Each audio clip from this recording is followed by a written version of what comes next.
Welcome to the Mindset Unleashed Today podcast. My name is Tommy Gucciardo, and I'm excited to share my insights and experiences with you to help you shift your mindset and improve your life. Now, what we're going to be doing is we're going to be exploring different areas of life, discussing how to make positive changes. Now, I'll be doing this by interviewing guests who can provide additional perspectives and their experiences. I believe that by making a mindset shift, we can all unleash our full potential and create the lives we want to live. I hope you'll join me on this journey. All right. I want to welcome everybody back to the Mindset Unleashed podcast, where we focus on the power of the mind and how it transforms our lives on a daily basis. I'm your host, Tommy Gucciardo. Now, today, I have a phenomenal guest here today. This guy is a NBA insider. He's a producer. He's a podcaster. He's a content creator at a casino. And this guy has been in the business forever, and he's phenomenal. And I want to introduce you to Scoop B. Brother, what's going on? Hey, I'm hanging in there, man. Just hanging in there. Thanks for having me. No, it's my pleasure. Yes, sir. So, I noticed that, you started in this business when you were 12 years old. Yes. Like, what possessed you to, be behind the camera, behind the scenes? A praying mom, first and foremost. But secondly, being aligned with my purpose. Right. So, I was the kid who my mother would drive me to school, and I wouldn't stop talking. And she's like, how do you channel that? And as a kid growing up, my mom, growing up in the church and just moving all around, she put me in a public speaking group. Okay. And that public speaking group gave me the confidence and the ability to memorize speeches, look into the audience, give eye contact, and all of the other stuff. And over time, while that was something I was doing, whether that was reciting Martin Luther King or Malcolm X speeches or Ralph Bunche and a myriad of other things, I had an interest in basketball. Right.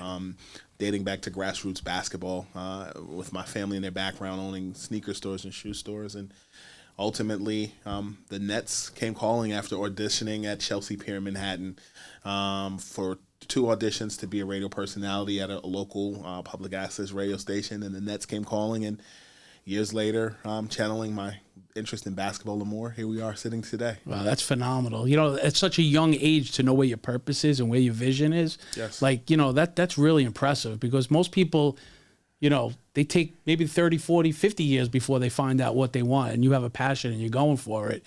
And it's put you in NBA lockers, right? Locker rooms, you've been around. Mm-hmm. So, how was that? What kind of... when you went into your first locker room, how'd you feel? You finally made it, or was that? Maybe for a 12-year-old, I felt I made it. Right. But I think at that point, as a kid, I was a normal kid who just happened to be blessed with the opportunity to co-host a radio show with the Nets at the time. Right. But I think there were moments that I remember just looking around and saying, I could see this as a career. Right. You even in opportunities of being able to interview like Rick Moranis from Honey, I Shrunk the Kids as a kid. Wow, that's impressive. Cool. So you go to movie night with your friends, and then you're like in an NBA game and you're seeing them. I know, at the time, a very different time, being a kid, and Bill Cosby was the minority owner of the Nets, and right. Growing up watching the Cosby Show and seeing the character of Heathcliff Huxtable, being in the locker room, seeing him, that was an interesting experience.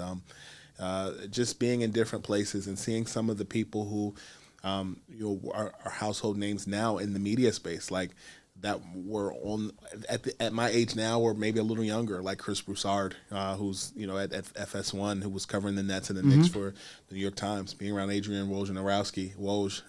He was at the Bergen Record covering the Nets at the time. And the so NBA. You watched all their evolution. Right. Even Stephen A. Smith at that point, it was covering the Sixers for the Philadelphia Inquirer.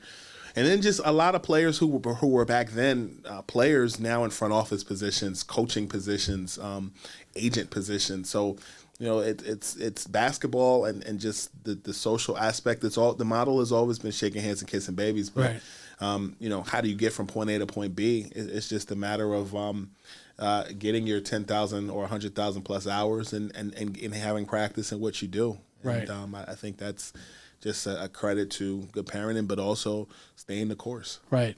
And you're blessed that you had a good parent behind you, right? That pushed you along the course and saw something in you and put you in the right direction. Yes. I was talking before, there's, kids today, it's very, very hard to put them straight and get them on the right path, And actually be committed to stuff. And that's great that as a young kid that you were committed to something, and it's showing now. Collaborative effort. You know, they particularly in the Black community, they talk about the village, in the church, whether that's the church, whether that's the community, whether that's, you know, channeling your passion. And you know, my mother, my stepfather, my late grandmother, my late uncle, all were part of that village. Right. That's impressive. That really is. So I know you have a new project going on now, No Nonsense TV. Yes. You want to tell us a little bit about that and how that formed and how that came about? So No Nonsense with Tim Thomas and Scoop B. Tim Thomas, 13-year NBA vet. Mm-hmm. We were both starting in our professional career in 1997. He was drafted in 97 by the Nets, then traded on draft day for Keith Van Horn. The Nets actually drafted him. Right. And he was traded to the Philadelphia 76ers. That must have been like, you know, you're a Jersey guy and you're going to maybe to your hometown team, and then all of a sudden you're drafted, you traded. That had to be something. It was interesting, and you know, you think about it, right? So he was drafted in '97. If he had stayed, and I came there, we would have had that interconnection then. But we still connected on that on the basketball level back then. But Tim and I, along with our business partner Marquise Gasson, we created No Nonsense back in June, and just kind of formulating the right process. And we dropped our first episode with Stephon Marbury, a peer of ours, a guy that deserves to be in the Naismith Basketball Hall of Fame because of his contributions to both high school basketball as well as the global game in China. Has 2 statues. And you know, we're really going full throttle and you know, bringing you no nonsense. Right. Yeah, that's the beauty of it. Like, I listened to that whole podcast, and that was amazing. Just like, you know, the banter back and forth. There was no, like, you know, like forced questions. It was just a natural, you know, unfiltered conversation, and that was great. You know, that's what people need to hear. Yeah, people want to know stories. People want to know war stories. People want to know industry. I don't want to say secrets because you can't give all the secrets of the sauce. Exactly. But even if you do, they can't make the sauce like you. But ultimately, I think in this instance, we have a special sauce: lettuce, cheese, pickles, onions on a sesame seed bun. That, you know, I think is coming at the right time for us. It's a coming of age, and I think it's something that people should be paying attention to because, you know, I think we give you a lot of not only anecdotal stuff, but we tell you where we were in our career. I didn't play, but I was around those guys, and those 2 guys definitely have a lot to share. And I think it's all interesting and it's fun. Yeah, no, definitely. And I was listening to their interaction when Steph was having problems and how he was trying to reach out to them. And, you know, you think about it, you look at it, you know, in the NBA, we look at it as a, you know, these guys are our heroes, or they're, you know, we watch them as a business, and we don't realize that there's another part of that person, that they have personal problems and they have life. And, you know, that's really important that you guys brought that out. You show the human side of players. I'll give you a more present day example.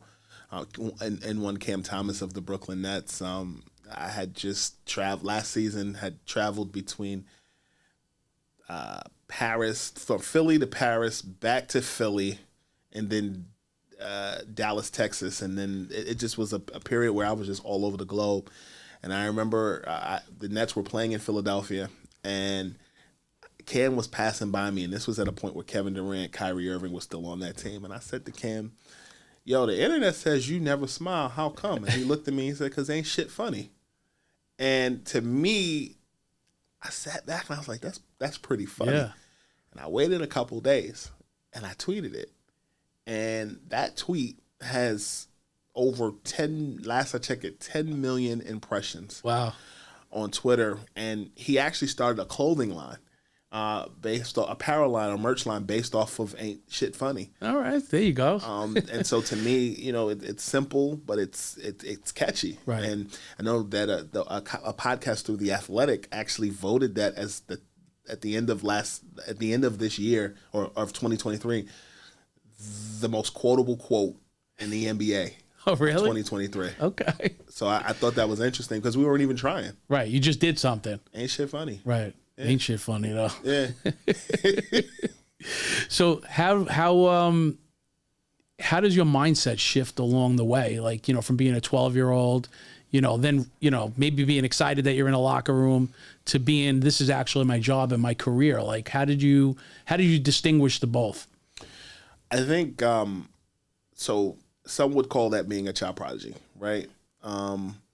you look at sports or you look at entertainment, Kobe would be considered a child prodigy because he came in the league at 18, but he had an independent study on being a basketball player because his dad played, right? So you look at that, you look at the fact that he traveled overseas. In my case, I find that the 2 years that I worked for the Nets, it gave me an opportunity to find something that was interesting. But I also think that the years away from it was the blessing in disguise, because most people, when they start in the industry, they don't stop, they keep going. Right. And then they're in a fishbowl, so you see the mistakes that they've made, right? In my case, I feel a lot of respects. I went back to being a high school kid.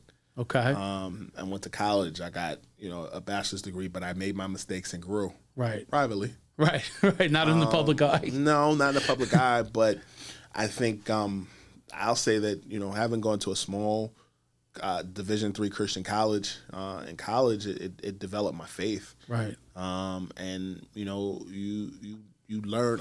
For me, I learned or got closer to God on my own, not for what people thought or what my family or even church family or other people thought I should think of God. And I think that's important, to have your own personal relationship. Right. And that's really is important. I don't mean to take you off track a little bit, but like I'm in a recovery program. Sure. And they talk about that, having your higher power and having a God of your understanding. And that was really important for me because like when I was growing up, I was told God was one way, but as I was growing in my life, I learned God differently, Oh, for sure. And that's the beauty of making your own decision of what it is. So I can relate to that.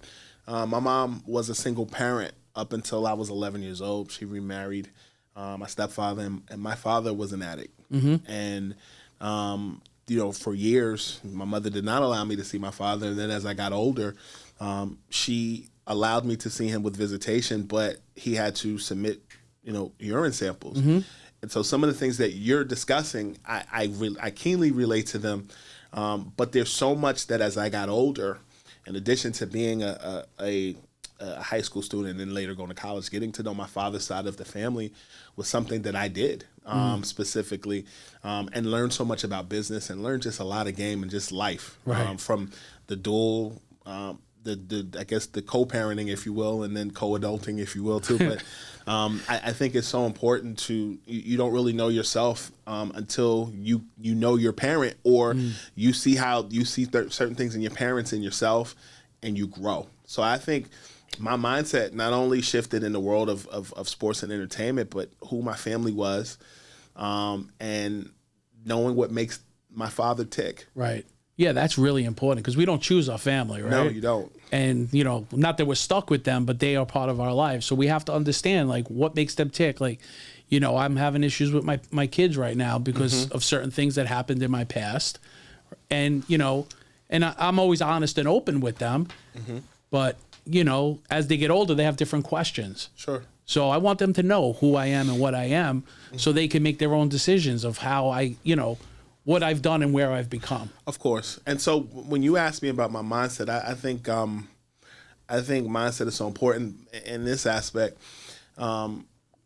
Prep school, I went to high school at a prestigious prep school where a lot of my peers, they played Division I sports and went on to do other things. When I finished with the Nets, my show, I went to a prep school where I still was in practice, whether that was being sports editor of the newspaper, DJing and announcing basketball games and more.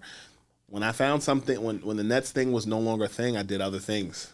Still went back to the facilities and did interviews for my column for the newspaper. But I think being in constant practice, the book by Malcolm Gladwell, Outliers, talks about Steve Jobs and how guys like him and his ilk, they had the ability in high school to practice their craft because there was opportunities presented itself in that way. And I feel like I got those hours in doing that. So I was growing in that way because I knew what I wanted to do in my professional career, but also that mindset of just being a kid, finding that balance. Right. Being in the fishbowl at an early age, and then going to college and then learning things in the classroom, but also learning about life. How to be a kid, right? How to be a kid, but also teamwork. And learning, I feel like I had that supplemented with being around my dad and his family, learning how to invest in you or run a company. You know, when I was in college, I used my platform as a public address announcer and a DJ. The same way that someone like DJ Envy and Charlemagne used their platform as the host of the Breakfast Club. Right. So I'm announcing games and DJing them, and then after it's over, I'm in my dorm room selling mix CDs. I'm putting ringtones on people's Nextel phones. I'm doing a myriad of other things. I was being entrepreneurial while I was in school, and I realized the value of using a platform to get from one point to another, which caught the attention of the vice president of the college. I was working for him in the summertime. He was a mentor to me, and I would do commercials for the school on the radio. I would take classes in the summer.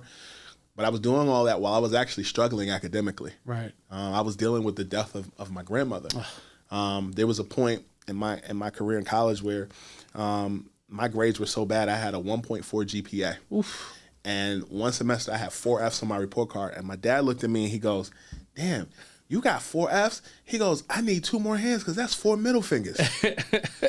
And so for me, finding kind of achieving life through adversity and getting my grades up, taking classes in the summertime, getting my things together, not just working for the vice president, but him checking on me saying, "Yo, are you going to class? Are you doing what you're supposed to do? Are you studying?" Like, that accountability made me a better person. Yeah, accountability is really important because we could drift off so easy, right? Mm-hmm. And having that accountability and somebody that actually is looking out for you, sure, right? It's somebody that doesn't even need to, right? Mm-hmm. He didn't have to do that, no, but he did that because he saw something in you and he tried to help you, and that's great. Yes, sir. You know, that's a beautiful thing. Thank you. I love accountability. I love when people take interest in other people because sure, you know, that's what this world's all about. Like, each one teach one. Yes. You know, and you know, I was just thinking about, you know, like, you struggle in adversity, and that's where you thrive. Mm-hmm. You know, and you seem to just be the epitome of that. That's great. Well, I think there's a couple things. One, you know, I talked about the vice president of the school. I also had a teacher, a professor at my college where he was a fan of my work, but he was my biggest critic. And he used to write on my papers, "This sucks." He was like, he's like, "You have all the talent in the world, but you have to balance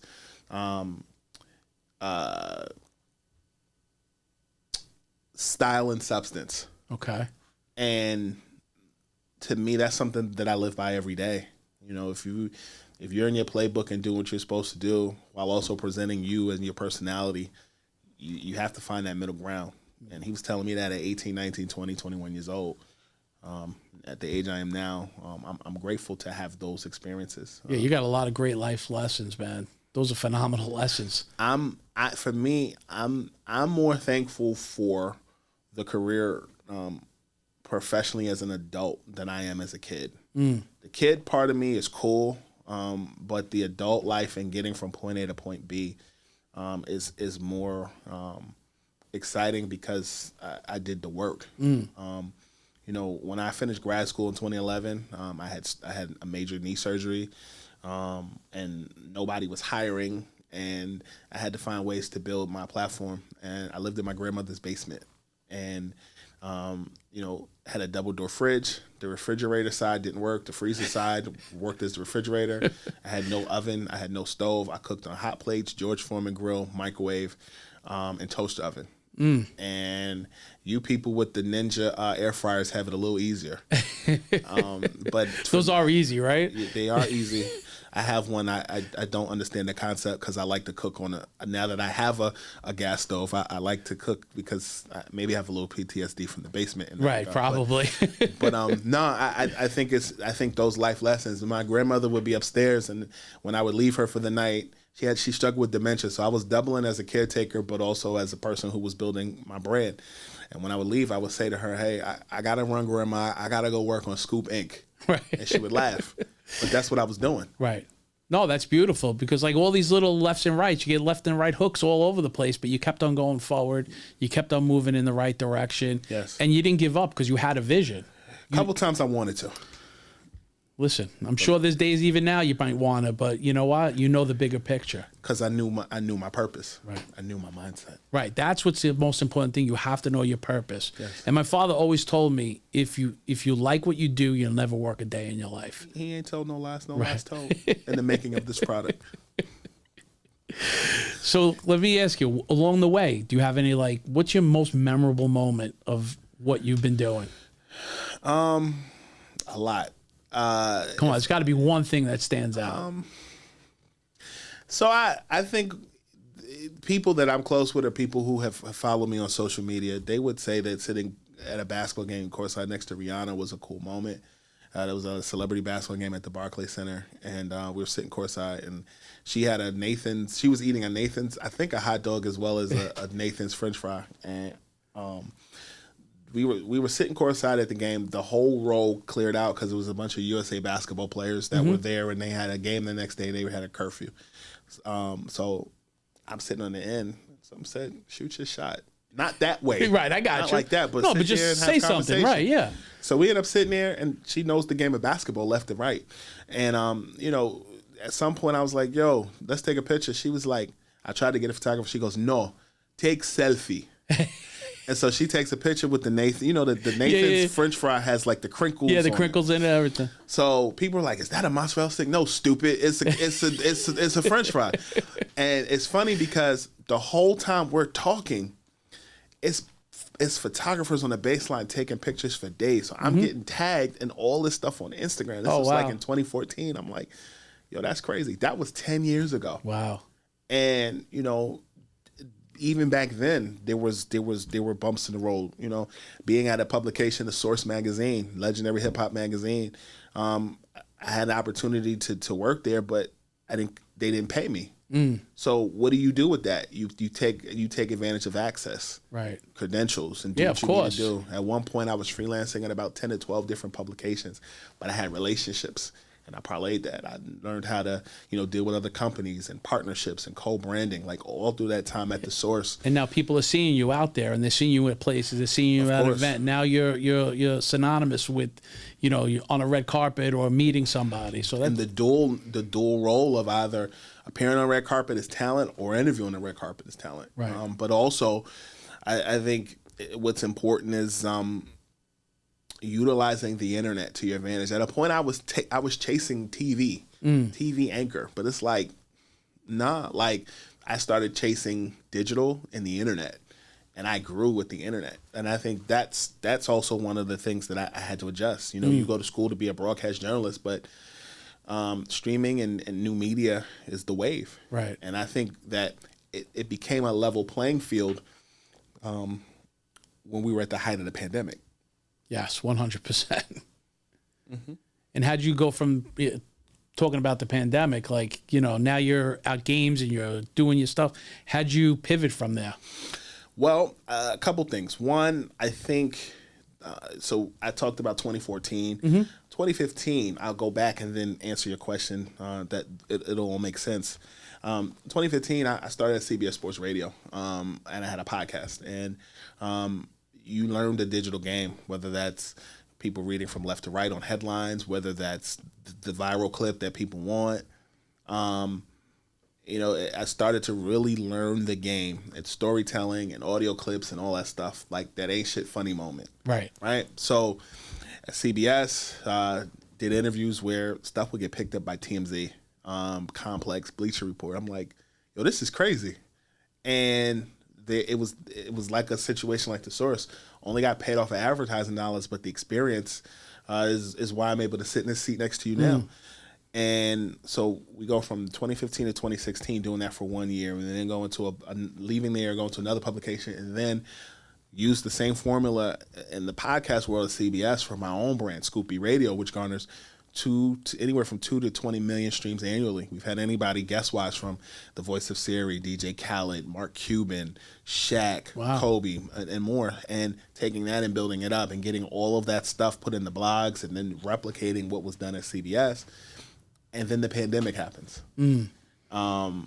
I took the pandemic personally because I had access all along, and that's where I started picking up my phone and calling everybody. And I'll never forget, we were all on lockdown, and I was going to the house I was living at before. I had to go to the laundromat, so I would pack all my stuff, go to the laundromat, and I'm texting Shaq. I'm like, yo, can you come on a podcast? You want to do it? And I was like, all right, so we figured out a time, and it moved on the internet. And I would just spend all day in my house working. Like I would get up, work from sun up to sundown. Sometimes I start the day at like 9, 10 in the morning. I'd work till like 5 some days, midnight some days, and I just was building. And at that point, I was at heavy.com, where traffic was built off of what people say. The same formula. When I was at CBS, the difference is I'm both doing the interviews on video, but also writing the stuff, which gives you the dual benefit. Right. And so I began to invest money in myself, my brand, marketing, PR, a myriad of other things. And in 2021, after I left Heavy, after being there for some time, I announced me leaving the last day of Black History Month. And March 1st, I get a call from Bally asking me to come. Bally Sports Network, I was there for 2.5 years. Wow. And traveled the world. And that gave me the opportunity to travel more, use company money to move and use all my relationships, build new ones. And I think that was the pivot. The pivot was always relationship driven, always doing the work. But the added bonus is having the right financial backing to get to where you had to get. Right. Yeah, but you talked about the relationships, and that's important. People neglect relationships. I have a company, ticketbash.com, and, my partner is so heavy in relationships and customer service. And relationships are like, because you could go anywhere with them. You don't know who somebody knows and what somebody knows. And that's why when we deal with our clients, we give them that A+ treatment, because you never know what that door is going to open. But so 2 parts to what you said. I, as they say in the Black church, I receive what you're saying. But I'll add this. Go ahead. 1, relationships are like my cousin is a beautician, and she also cuts hair, and she could, you can go from one shop to the next, and those people are coming to sit their ass in that chair. Yes. Right. So that's the first thing. But the second thing, when you talk about relationships, I've really felt this way for some time. The relationship is not to use; it's to benefit. And so I think you never know. I may have used to operate it like that, but you should also just treat people right because in general, because that's just what you're supposed to exactly. do. And so if there's the benefit of what it can come from that, and that's cool too. But I feel like it's so important for people. Don't just be nice to someone because of what somebody can do for you. No, yes, 100%. And, and I agree with you. It's not. We're on the same page. Yeah, 100%. Because, I want to be treated like somebody else would be treating me, right? I don't want to be treated like, like shit. I want to treat people good. And that's the important thing. We're all God's children. Right. And we should treat people the way we want to be treated. I'm going to ask you one thing. Talk to me. So what would you say to 12-year-old you who just started at that Don't rate? take anybody's shit. But also, stay the course. Right. Stay the course. People aren't going to always agree with you, and you're not going to always agree with people. I even feel that way about like religious background. I might not agree with someone who's atheist, or I might not agree with somebody who's Jewish, or I might not agree with somebody who's an alien or Muslim. But we might both like sports. We might both like to travel. Find some common ground. Right. I think that's what I would encourage, some of those things, but not taking somebody's sugar honey iced tea. That probably be on top of the list. All right, that's good. Yes. I like that. All right, so you want to tell everybody where to find you? I know you got a lot of things going on. But... A lot of things, but we keep it simple. First and foremost, follow me on Twitter at ScoopB. Same for Instagram, as well as my YouTube channel, ScoopB TV. Subscribe to the Scoopy Radio podcast. Now that we've got that out the way, make sure that you also are subscribed to the No Nonsense podcast with Tim Thomas and Scoop B. You can subscribe on both Twitter and Instagram at No Nonsense on TV. The YouTube is, I think, No Nonsense on TV as well. Make sure you also subscribe to my co-host Tim Thomas's Instagram, King Tim Thomas. And we're not hard to find. I'm sure they'll find you. Yes, sir. All right, I appreciate you coming down. I got a lot of great insight out of you, and I wish you all the best of luck. Thank you for the opportunity to be myself. Thank you. Yes, sir. All right.